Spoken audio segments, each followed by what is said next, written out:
আল্লাহ আমার রব, এই রবি আমার সব। দামে দামে তন মনে তারি অনুভব। তোমার দুনিয়াতে আমি যেদিকে তাকাই, অথই নিয়ামতে ডুবে আছি সবাই।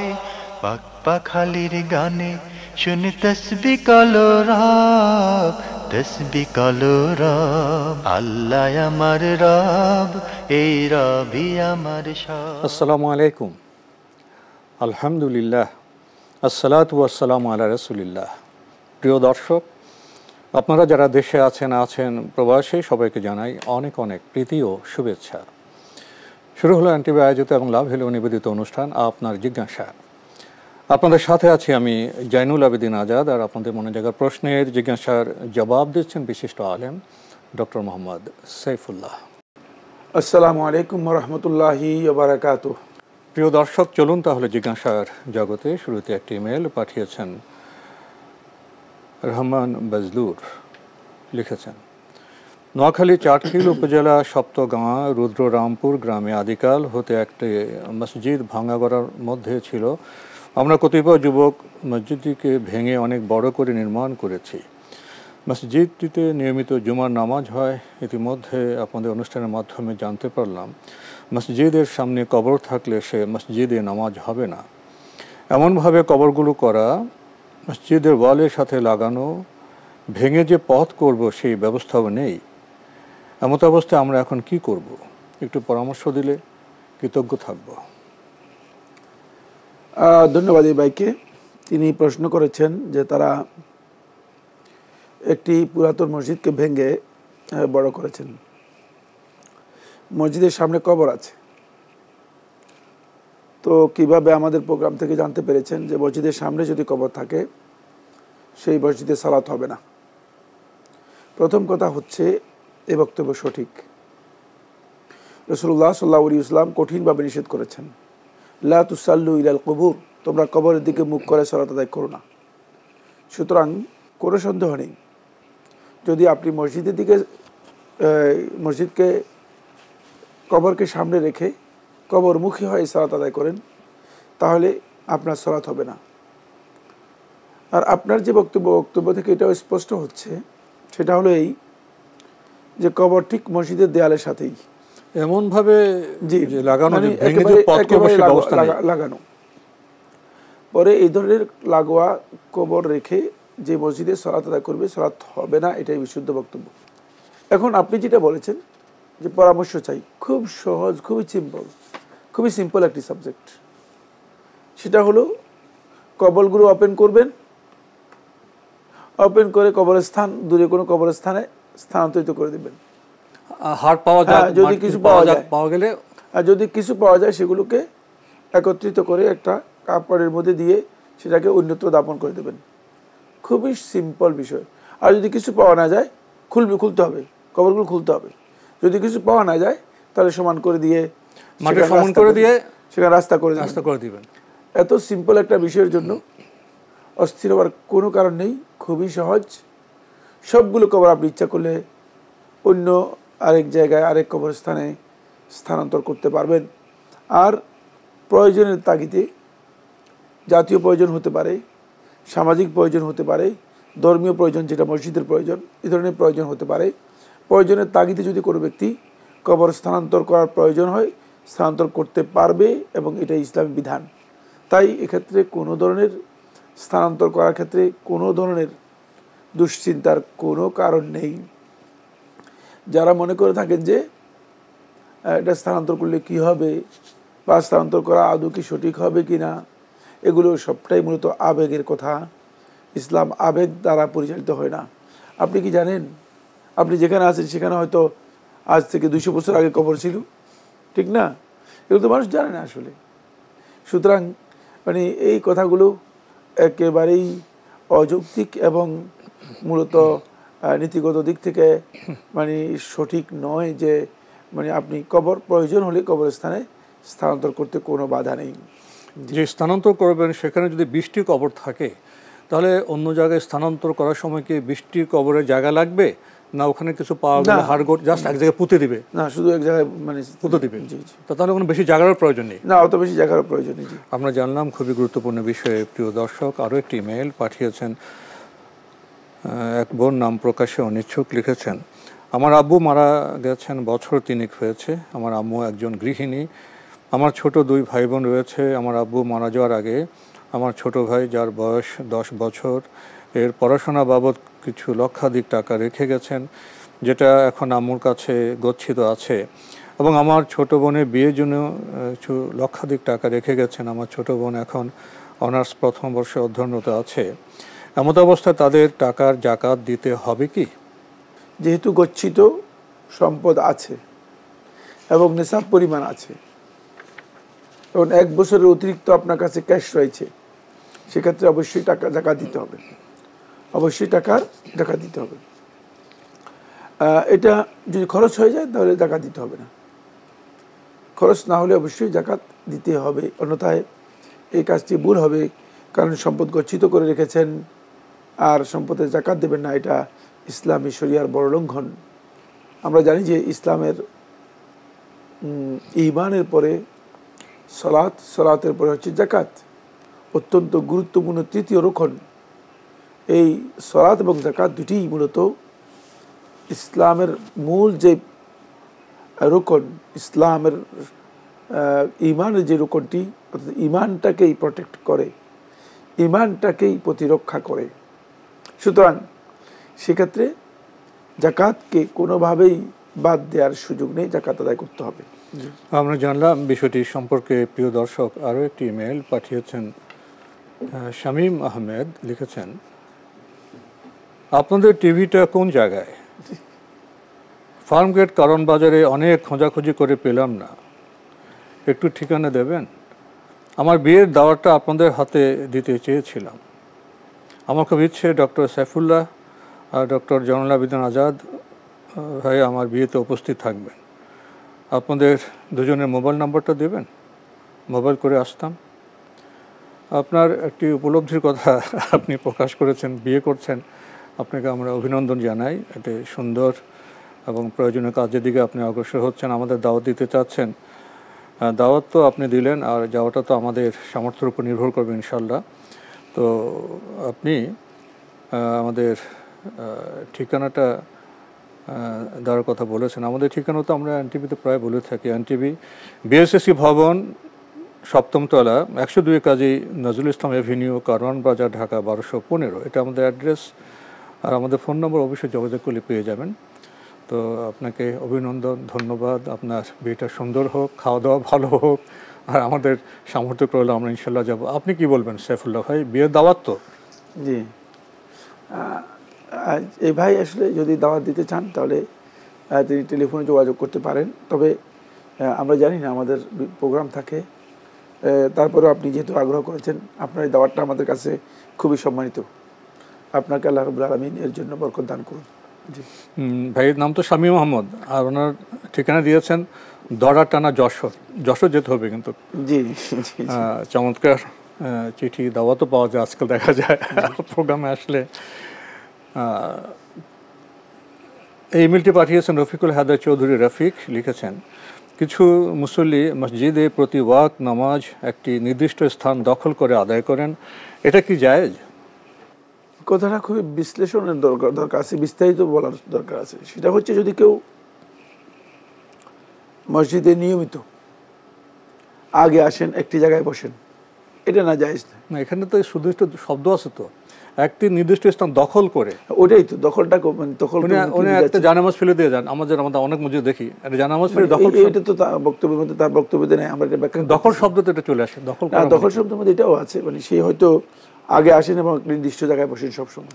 আগে আসলে তো দখল হবে না। যদি এমন হয় থাকে তাহলে এটা না জায়েজ বা নিষিদ্ধ বিষয় নয়।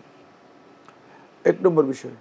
2 নম্বর বিষয় হচ্ছে, যদি তিনি মসজিদের কর্তৃপক্ষ হয়ে থাকেন আর তিনি মসজিদের প্রয়োজনেই মানে তিনি আগেই জায়গা দখল করে রাখেন, তিনি আগেই এসেছেন মসজিদের কাজে, তিনি বিভিন্ন কাজে ব্যস্ত আছেন, তিনি জায়গা আগে এসে মুসল্লা রেখে বসে তারপরে হয়তো মসজিদের কাজে গিয়েছেন, তাহলে এটা জায়েজ না, জায়েজ নয়।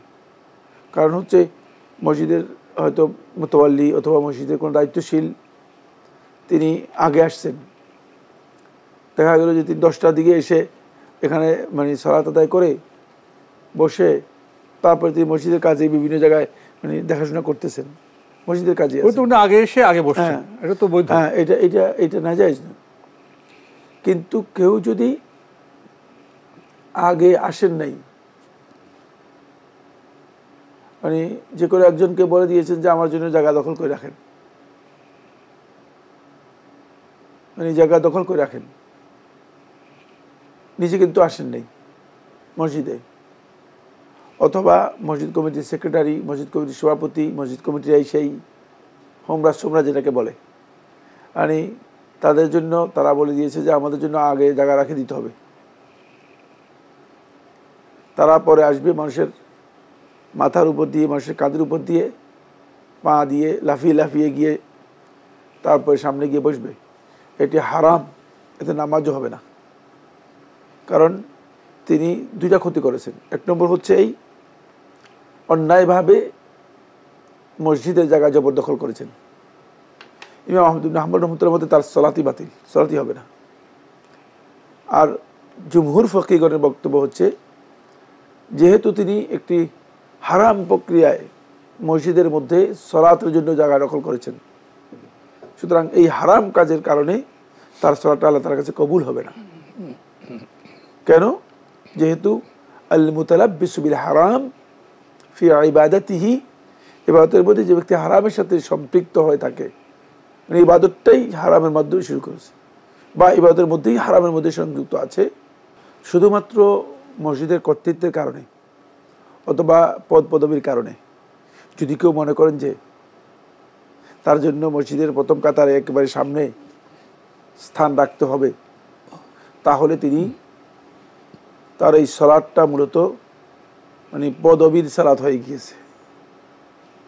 এটা ক্ষমতা দেখানোর সালাত, মানে এটা বান্দার সালাত হবে, বান্দার সালাত হবে না, পদবীর। হ্যাঁ, পদবীর সালাত, ক্ষমতা দেখানোর সালাত।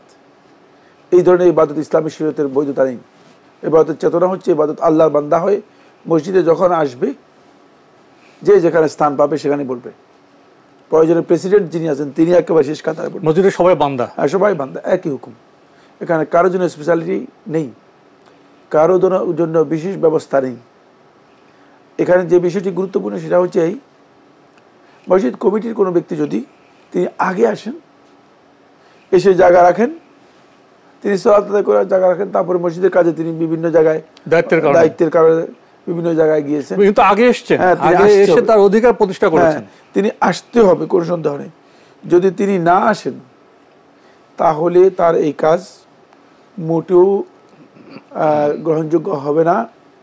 তিনি শুধুমাত্র পদবীর উপর নির্ভর করে যে আমার জন্য মসজিদে জায়গা দখল করতে হবে, এই কাজ যদি করে থাকেন তাহলে তার সালাত বিতর্কিত এবং সালাত হবে না। আহমদ ইবনে হাম্বল রহমতুল্লাহ ক্লিয়ার বলেছেন তার মাসাইলের মধ্যে।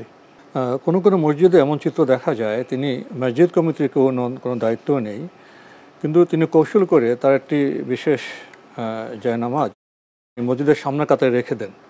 তো মানুষ তো একটা জায়নামাজ এখানে রেখেছেন, এসে বসেন না, উনি পরে এসে ওই জায়নামাজ দিয়ে জায়গা দখল করেছেন, ওখানে উনি সবসময় প্রথম কাতারে বসে থাকেন। এই কাজটি কেমন? আগে আসে রেখে যান, এবং তিনি যদি সেখানে মানে আগে আসেন এবং আগে সালাত আদায় করে বসেন, তারপরে যদি তিনি কোনো কারণে বের হন টয়লেটের জন্য অথবা প্রয়োজনের জন্য, তাহলে কিন্তু তিনি এরকম না, উনি ওই জায়নামাজটা দিয়ে উনি একদিন যে এসে রাখলেন, জায়গা দখল করলেন, ওই জায়নামাজটা ওখানে থাকে, নেন না উনি না। এভাবে জায়গা দখল করার কোনো পদ্ধতি ইসলামে নেই। আমরা জানলাম বিষয়টি সম্পর্কে। শেষে আপনি লিখেছেন, জামাতের সালাতরত অবস্থায় পরিধেয় বস্ত্র ছিঁড়ে গেলে, খুলে গেলে অথবা অজু নষ্ট হলে করণীয় কি? যদি জামাতের সালাত আদায় করছেন, কাপড় যদি কারো ছিঁড়ে যায়, তার মাধ্যমে যদি তার লজ্জাস্থান খুলে যাওয়ার আশঙ্কা থাকে, তিনি চেষ্টা করবেন লজ্জাস্থান ঢাকার জন্য। কারণ ছিঁড়ে গেলে যে লজ্জাস্থান প্রকাশ পেয়ে যাবে এটা নয়, কারণ তিনি কোনো না কোনোভাবে সেটাকে ব্যবস্থা করবেন লজ্জাস্থান ঢাকার জন্য। সুযোগ থাকতে পারে, কিন্তু হ্যাঁ, সুযোগ আছে অবশ্যই। কিন্তু যদি এমন হয় যে না, লজ্জাস্থান ঢাকার কোনো সুযোগ নেই, এমন পোশাক পরে এসেছেন লজ্জাস্থান মানে প্রকাশ পেয়ে যাবে, তাহলে তিনি সালাতের অবস্থায় আগে মানে কাপড় চেঞ্জ করবেন, যাবেন তিনি কাপড় চেঞ্জ করে তারপরে তিনি সালাত এসে পরিপূর্ণ আদায় করবেন, পরিপূর্ণভাবে সালাত আদায় করবেন। কারণ হচ্ছে তিনি আর কোনো পদ্ধতি নেই, যেহেতু তার লজ্জাস্থান ঢাকার যদি বিষয়টি সেটা যদি নিশ্চিত যে না ঢাকার কোনো ব্যবস্থা নেই, আর লজ্জাস্থান কী হতে পারে, বের হয়ে যেতে পারে, প্রকাশ পেয়ে যেতে পারে, তাহলে তিনি অবশ্যই লজ্জাস্থান ঢাকার ব্যবস্থা করবেন প্রথমে, কারণ এই অবস্থায় সালাত কন্টিনিউ করার কোনো সুযোগ নেই। কাপড় পরিবর্তন করে শুধু সালাত পান, হ্যাঁ, তাহলে সালাতে অংশগ্রহণ করতে পারবেন, যেটা পারেননি সেটা আদায় করে নেবেন। কিন্তু সেটা মানে আসলে কোথা থেকে এসেছেন, কোথায় যাবেন সেটার উপর নির্ভর করবে, পরিস্থিতি আছে। যে বাকি এই মাসালা আমার মনে হয় এটা হলো ধারণামূলক মাসলা, এটা অস্বাভাবিক, মানে ধারণামূলক মাসলা। যিনি মসজিদে আসবেন তিনি কি কাপড় চোপড় নিয়ে প্রস্তুতি নিয়ে আসবেন? হ্যাঁ, অবশ্যই। এমন কাপড় কেন পরবেন যেটা ছিঁড়ে যাবে? এমন কাপড় কেন পরবেন যেটা খুলে যাবে? খুলে যাওয়ার তো কথা না। এটা কি আমার আপনার কারো জীবনে এত বছর হয়েছে কখনো?